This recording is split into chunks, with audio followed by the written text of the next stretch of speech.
Alhamdulillah. Alhamdulillahilladzi arsala rasulahu bil huda wa dinil haqq liyudhhirahu 'ala dini kullih wa kafa billahi syahida.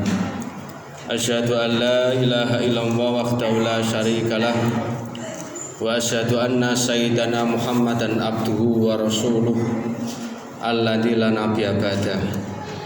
Allahumma sholli wa sallim ala sayyidina Muhammad ibni Abdillah wa ala alihi wa ashabihi wa dzurriyyatihi wa man tabi'ahum bi ihsanin ila yaumil qiyamah, amma ba'd. Fa ya ayyuhal khadirun ittaqullaha la'allakum tuflihun. Wa qala ta'ala fi kitabihil karim, a'udzu billahi minasyaitonir rajim, bismillahirrahmanirrahim. Kabura maktan ing dawahi ang taqulu ma la taf'alun. Shadaqallahul azim. Hadirin jamaah salat Jumat rahimakumullah. Marilah yang pertama dan utama kita senantiasa berusaha untuk meningkatkan takwa kita kehadirat Allah Subhanahu wa taala dengan cara menjalankan segala apapun yang diperintahkan dan berusaha pula menjauhi segala apapun yang dilarang oleh Allah. Salawat dan salam semoga tercurahkan kepada baginda Rasul Muhammad sallallahu alaihi wasallam. Beliaulah manusia teladan, manusia yang patut kita contoh di dunia maupun kelak di hari akhir. Mudah-mudahan kita yang hadir di Masjid Baitul Taqwa ini telah mendapatkan syafaat ummah dari beliau. Amin. Allahumma amin. Hadirin jamaah sholat Jumat rahimakumullah. Akhir-akhir ini kita sering mendapatkan berita tentang kenakalan remaja, adanya komunitas geng yang membawa senjata tajam yang berkeliling di perjalanan jalan raya, jalan kampung dan seterusnya. Lebih miris juga berita hari-hari ini kita menjumpai ada seorang mahasiswi yang diduga stres frustasi yang sampai akhirnya melakukan tindakan bunuh diri. Dua hal ini tentu menjadi perhatian yang serius bagi kita sebagai orang tua, dengan pertanyaan yang paling mendasar, apakah ada yang salah dalam pendidikan anak kita selama ini? Apakah ada yang keliru dalam kita mensekolahkan anak-anak kita di lembaga pendidikan yang mungkin secara pembiayaannya tergolong mahal? Dan pertanyaan-pertanyaan mendasar lainnya yang tentu menjadi perhatian bersama, yang ketika anak-anak kita justru menunjukkan perbuatan yang tidak baik, jauh dari agama, jauh dari akhlak mulia, dan yang terjadi adalah anak-anak kita jatuh ke dalam komunitas-komunitas yang tidak baik. Hadirin jamaah sholat Jumat rahimakumullah. Ada orientasi yang keliru mungkin selama ini. Ketika anak-anak kita tidak bisa belajar ilmu umum, ketika anak-anak kita tidak pandai matematika, tidak pandai bahasa Inggris, tidak pandai ilmu pengetahuan alam, kita orang tua langsung bersemangat bagaimana anak kita supaya pandai. Entah kita sekolahkan di sekolah yang hebat, kita leskan di les privat guru yang hebat, dan seterusnya. Tetapi kita lupa ketika anak-anak kita tidak bisa membaca huruf hijaiyah, ketika anak-anak kita tidak tahu bagaimana cara bersopan santun kepada orang yang lebih tua, ketika anak-anak kita tidak pernah mengenal masjid, tidak pernah membaca Quran dan seterusnya, kita tenang-tenang saja, maka lambat laun anak-anak kita masuk ke dalam jurang yang jauh dari kebenaran. Di samping itu kita orang tua juga sering salah memahami bahwa lembaga pendidikan itu hanya sekolah formal. Maka tidak heran kita berikan pembiayaan yang luar biasa supaya anak menjadi soleh. Kita berikan lembaga pendidikan yang hebat, tetapi kita lupa bahwa ada lembaga pendidikan lain yang seharusnya integral selain lembaga pendidikan sekolah formal. Ada lingkungan masyarakat yang membentuk mentalitas anak-anak kita. Ada pendidikan keluarga yang semestinya dan seharusnya hadir memberikan pendidikan awal fondasi kepada anak-anak kita. Yang kita bayangkan ketika anak berangkat pagi pulang sore dari sekolah, kita berkeyakinan dan sudah mantap bahwa anak kita sudah menjadi soleh. Ini pemahaman yang keliru. Hadirin jamaah sholat Jumat rahimakumullah. Bukankah metode pendidikan itu juga harus kita perhatikan semestinya?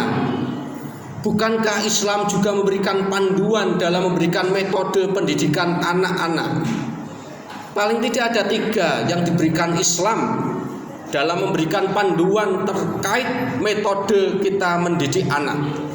Pertama adalah dengan metode keteladanan.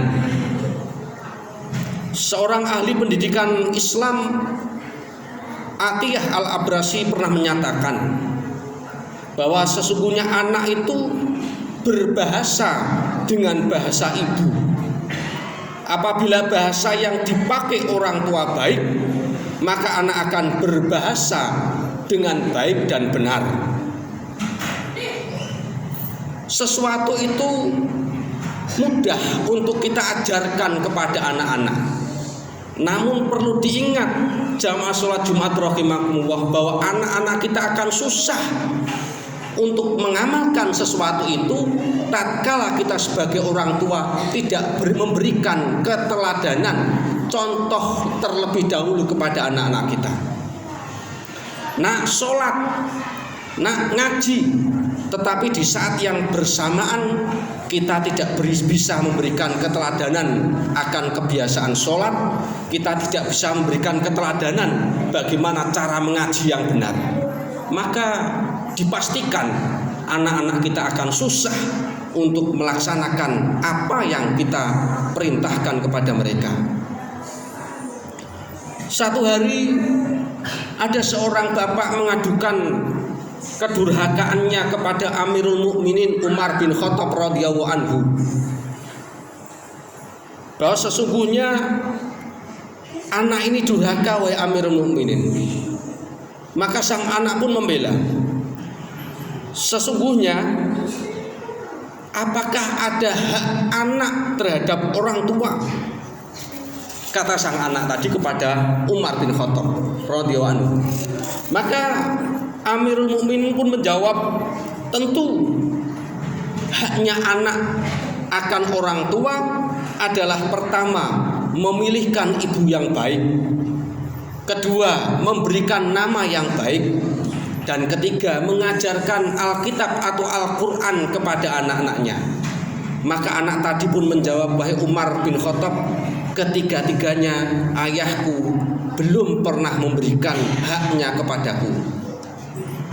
Maka Umar pun berkata kepada ayah tadi, engkau telah datang mengadukan kedurhakaan anakmu kepadaku, padahal engkau telah mendurhakainya sebelum anakmu mendurhakaimu.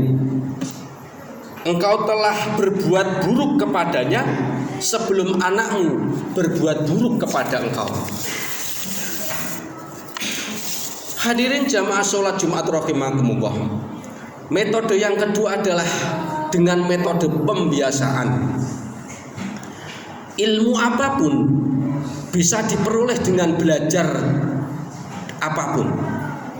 Bahkan hari ini kita saksikan dengan digitalisasi, anak bisa berkreasi, mencari ilmu di dunia maya, bahkan lebih pintar mungkin dari para gurunya.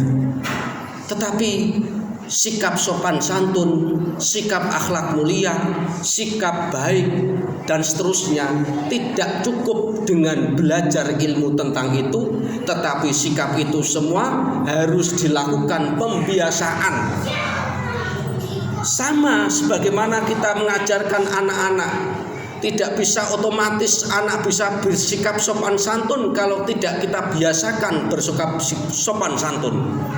Anak tidak terbiasa ke masjid, tidak mungkin anak secara otomatis pergi datang ke masjid.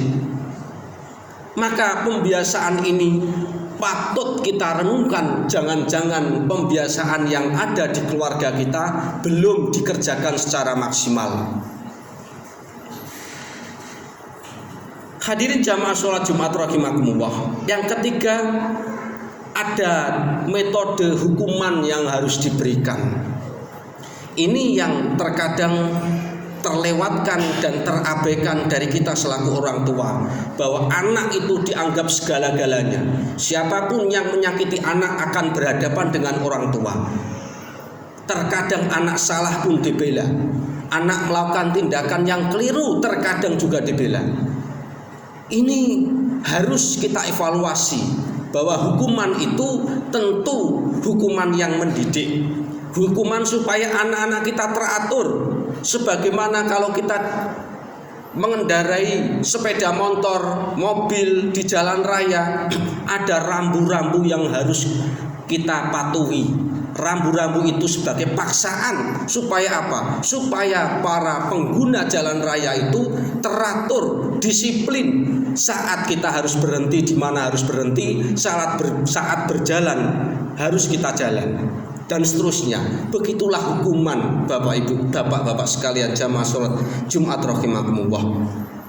Hukuman yang kita berikan tentu sebagai langkah terakhir, edukasi yang terakhir tatkala anak-anak kita mengalami kesulitan, ketika kita mendapati kesulitan untuk mendidik dan seterusnya, dengan cara nasihat yang baik, pitutur yang baik, teladan yang baik sudah kita berikan, pembiasaan sudah kita berikan dan seterusnya. Maka hukuman itu adalah langkah terakhir agar anak-anak kita menjadi anak-anak yang teratur, disiplin, sopan dan seterusnya. Hadirin jamaah sholat Jumat rahimakumullah.